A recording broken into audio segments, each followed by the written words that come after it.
पिछले टॉपिक में हमने चर्चा की थी कि किस तरह 30 वर्षीय युद्ध आरंभ हुआ और इसके कारण क्या थे।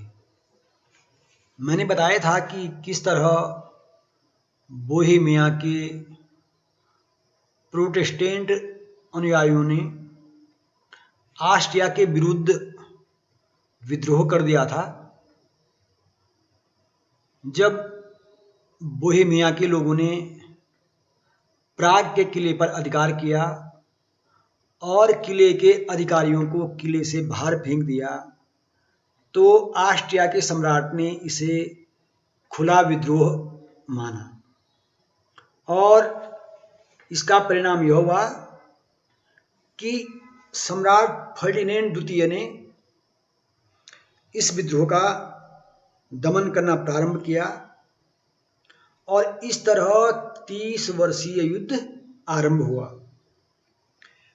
इस युद्ध में 4 महत्वपूर्ण चरण हमें दृष्टिगोचर होते हैं।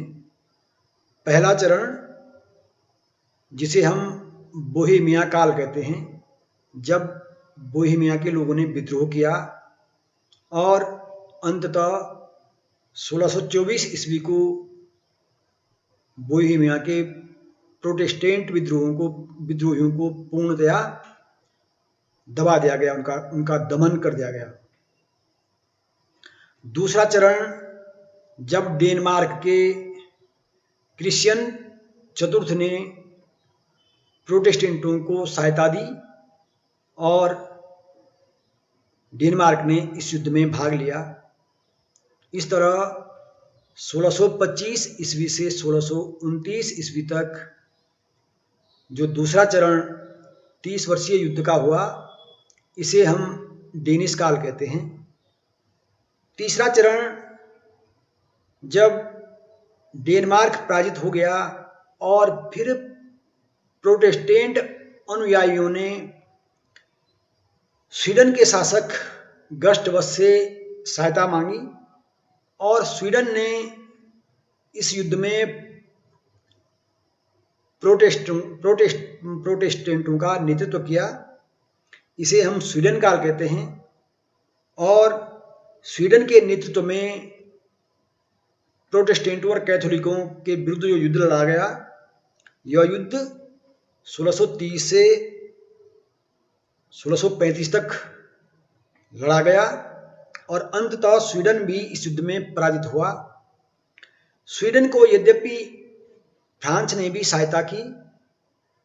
यहाँ यह एक देखने और विचारणीय बात होगी कि यद्यपि फ्रांस कैथोलिक मत का समर्थक रहा है, परंतु कैथोलिक होते हुए भी फ्रांस ने प्रोटेस्टेंटों का समर्थन क्यों किया?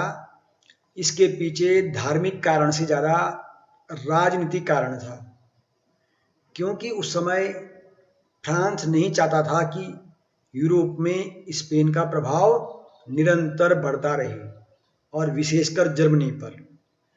इसलिए फ्रांस ने इस युद्ध में भाग लिया और प्रोटेस्टेंटों की सहायता की और इस तरह फ्रांस द्वारा प्रत्यक्ष रूप से 30 वर्षीय युद्ध में सम्मिलित होने से 30 वर्षीय युद्ध का चौथा और अंतिम चरण आरंभ हुआ और फ्रांस की विजय के साथ ही इस युद्ध का अंत हुआ।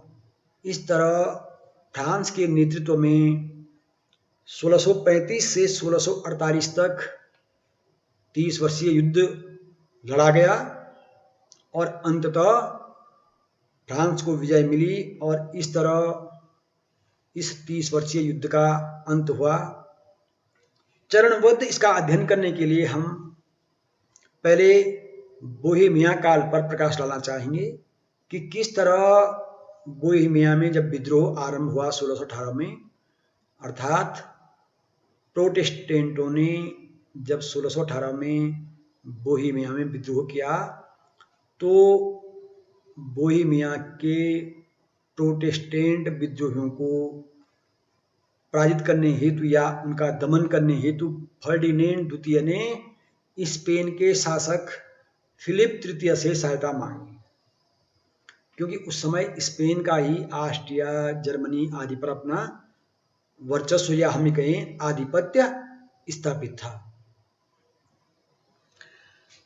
फर्डिनेंड द्वितीय ने स्पेन के शासक से जब सहायता मांगी तो उस समय जो जर्मनी का बवेरिया राज्य था, जो कि कैथोलिक समर्थक था,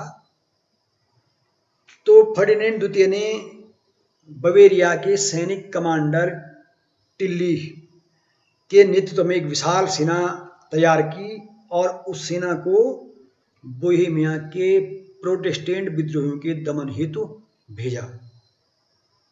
यद्यपि प्रोटेस्टेंट लीग के अध्यक्ष फ्रेडरिक ने भी इस युद्ध में प्रोटेस्टेंटों की सहायता की और इसके लिए उसने इंग्लैंड से सहायता मांगी, क्योंकि एक तो इंग्लैंड का सम्राट जेम्स प्रथम फ्रेडरिक का रिश्तेदार था, दूसरा इंग्लैंड प्रोटेस्टेंट समर्थक था।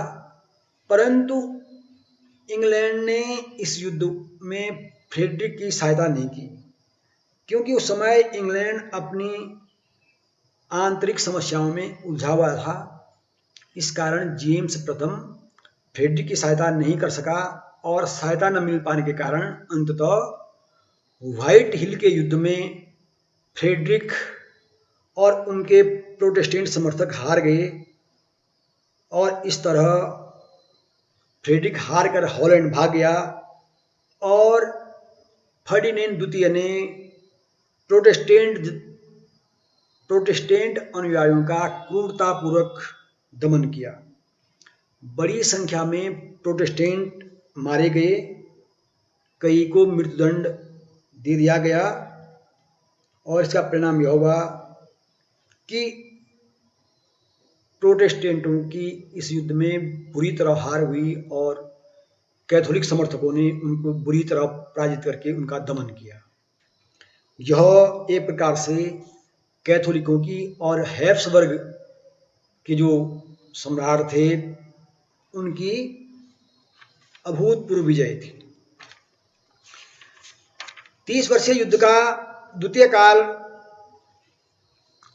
तब आरंभ हुआ, अब जब प्रोटेस्टेंट बोहेमिया में हार गए और उनका बुरी तरह दमन कर दिया गया, तो इसका परिणाम यह हुआ कि कुछ समय के लिए प्रोटेस्टेंट एक प्रकार से हतोत्साहित हो गए, परंतु पुनः उन्होंने अपने अस्तित्व के लिए संघर्ष किया। जर्मनी की प्रोटेस्टेंट जनता पुनः एकजुट हुई और अब उन्होंने डेनमार्क के क्रिश्चियन चतुर्थ से सहायता मांगी। क्रिश्चियन चतुर्थ प्रोटेस्टेंटों की सहायता करना भी चाहता था और इस कारण प्रोटेस्टेंट धर्म को सहयोग करने के उद्देश्य से क्रिश्चियन चतुर्थ ने प्रोटेस्टेंटों की मदद की, परंतु क्रिश्चियन चतुर्थ फर्डिनेंड की सेना को पराजित करने में असफल रहा। यद्यपि प्रारंभ में टिल्ली जो सेनानायक था वह सफल नहीं रहा, परंतु टिल्ली के सहयोग के लिए फर्डिनेंड द्वितीय ने वालेंस्टीन को भी भेज दिया। वालेंस्टीन एक योग्य और कुशल सेनानायक था और इस तरह वालेंस्टीन तथा टिल्ली के संयुक्त नेतृत्व में जब फर्डिनेंड की सेना आगे बढ़ी तो अंततः क्रिश्चियन चतुर्थ पराजित हो गया और क्रिश्चियन चतुर्थ को फर्डिनेंड द्वितीय से संधि करने के लिए विवश होना पड़ा और इस तरह दोनों के मध्य 1629 में ल्यूबैक की संधि हुई।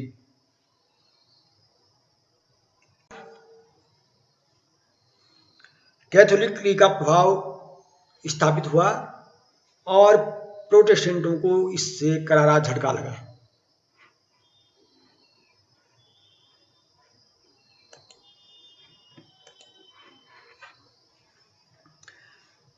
तीसरा महत्वपूर्ण चरण आता है स्वीडन काल।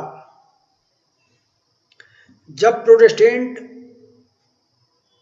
दो चरणों में हार गए और दूसरे चरण में जब उनकी हार हुई तो फर्डिनेंड द्वितीय ने 1629 में एक राजाज्ञा जारी की और इस राजाज्ञा की शर्तों के अनुसार कैथोलिक चर्च की जो संपत्ति पूर्व में प्रोटेस्टेंट समर्थकों के कब्जे में थी उसको मुक्त करा दिया गया।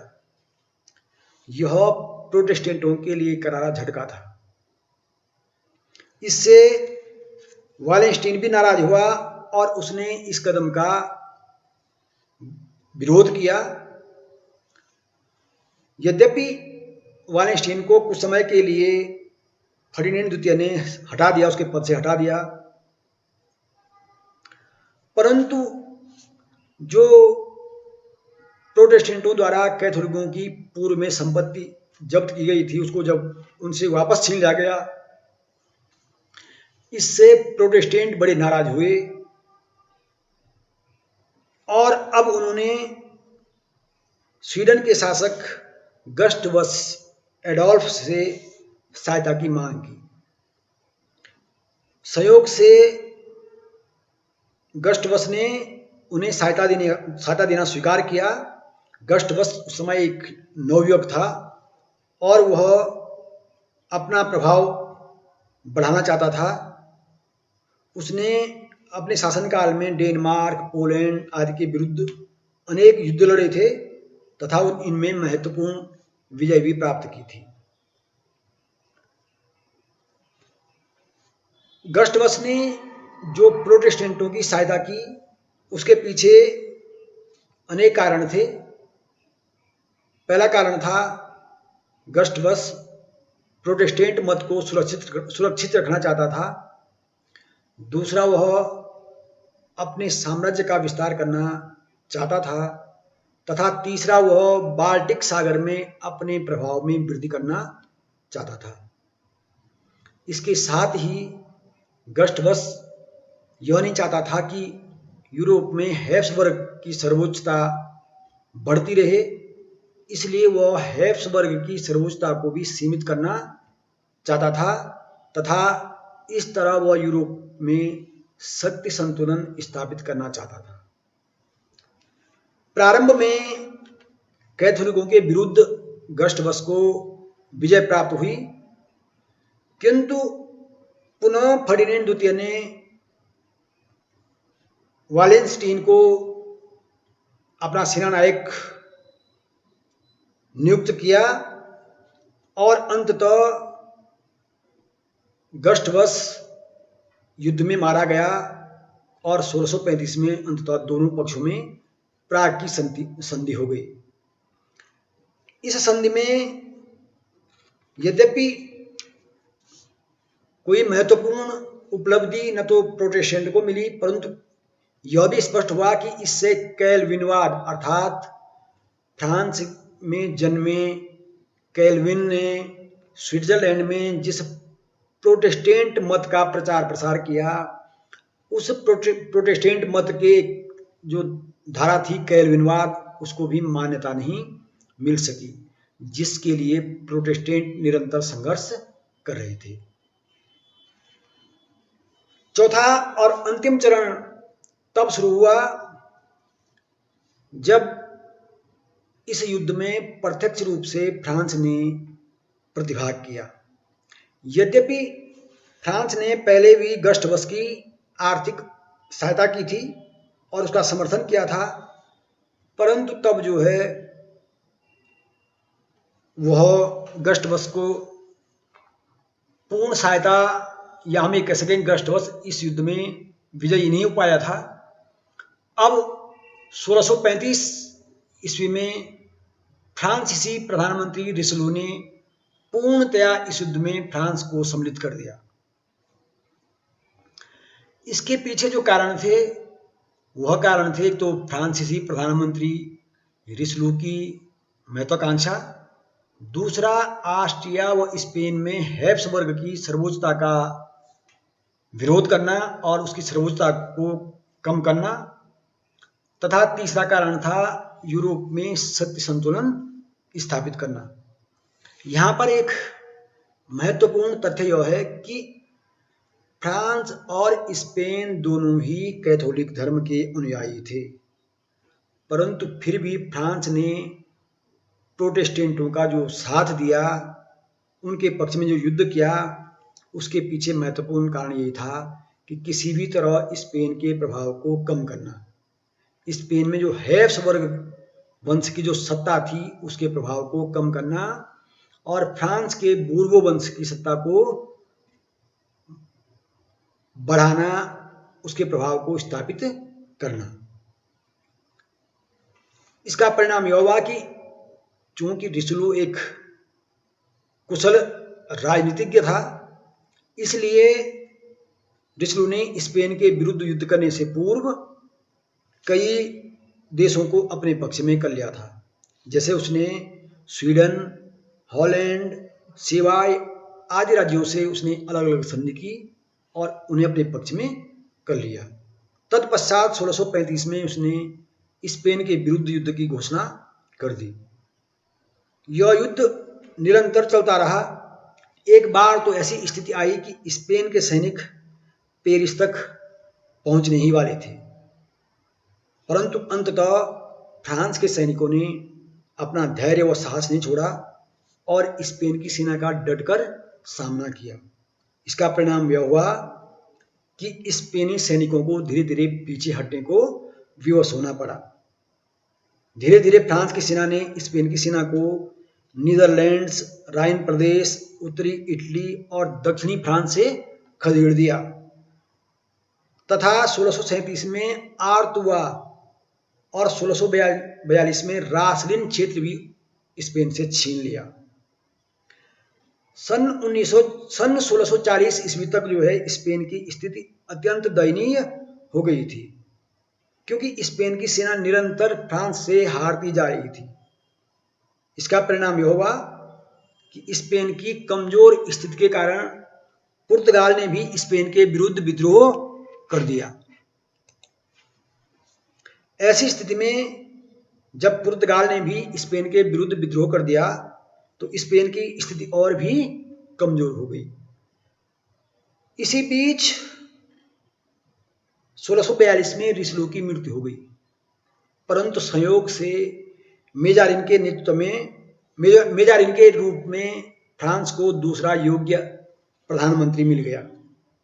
उसने युद्ध को जारी रखा और निरंतर उसे प्रोटेस्टेंट जनता का साथ मिलता रहा। प्रोटेस्टेंट राज्यों की संयुक्त सेना फ्रांस को अपना सहयोग देती रही और इसका परिणाम यह हुआ कि अंततः 1648 ईस्वी में स्पेन पराजित हो गया। स्पेन की पराजय से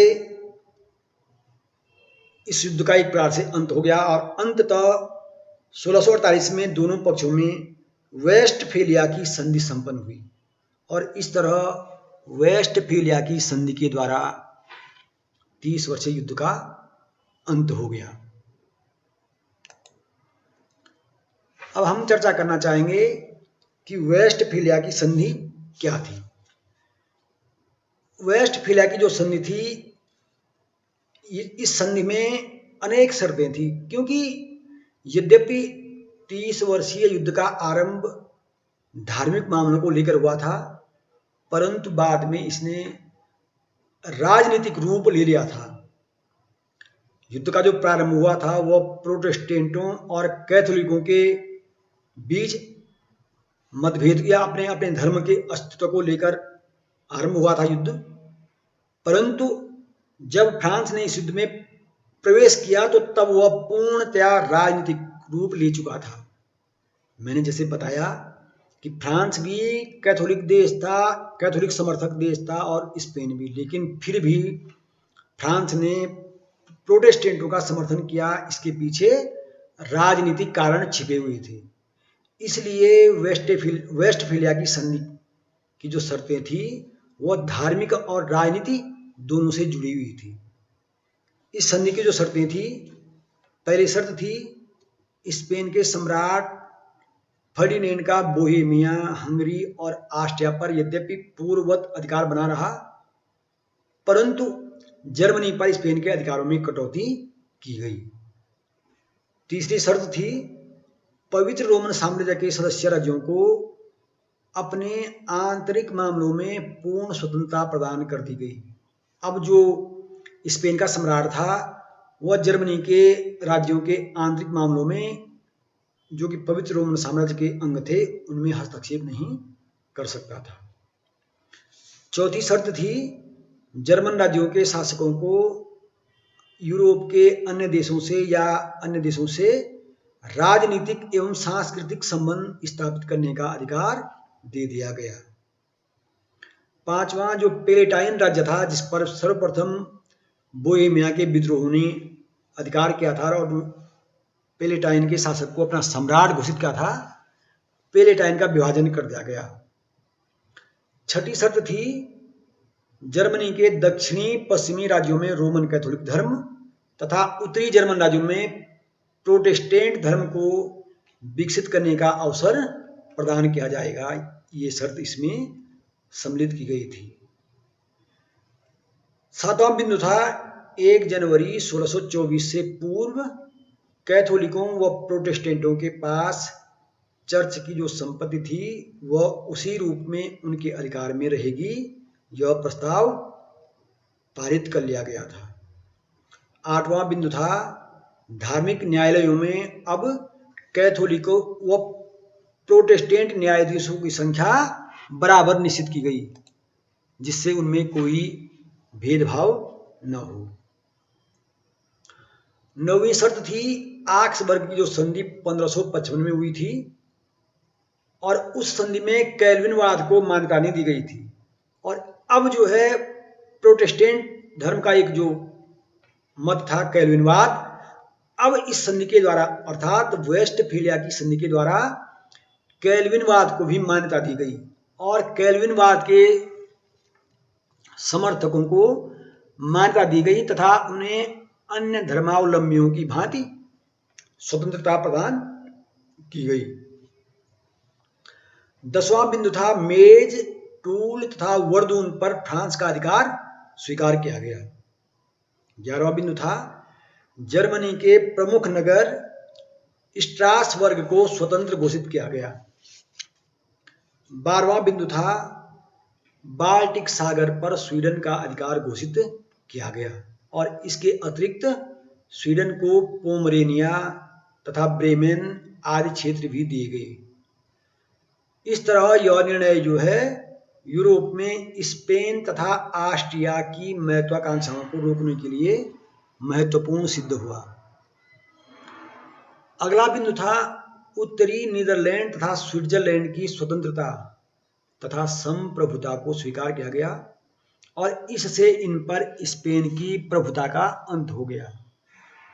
14वां बिंदु था फ्रांस और स्वीडन को जर्मन संसद में अपने प्रतिनिधि भेजने का अधिकार प्राप्त हो गया। इस तरह इन दोनों देशों को जर्मनी के आंतरिक मामलों में हस्तक्षेप करने तथा जर्मनी में अपना प्रभाव का विस्तार करने का अवसर प्राप्त हो गया। इस तरह हम पाते हैं कि वेस्टफेलिया की संधि के द्वारा स्पेन का प्रभाव कम हुआ तथा फ्रांस व उसके सहयोगियों को यूरोप में महत्वपूर्ण स्थान प्राप्त हुआ। जर्मनी के जिन राज्यों को लेकर प्रोटेस्टेंट और कैथोलिकों के बीच युद्ध आरंभ हुआ था अपने प्रभाव को बढ़ाने की इच्छा से, उसका परिणाम यह हुआ कि अब जो है जर्मनी के राज्यों में फ्रांस और स्वीडन आसानी से हस्तक्षेप कर सकते थे।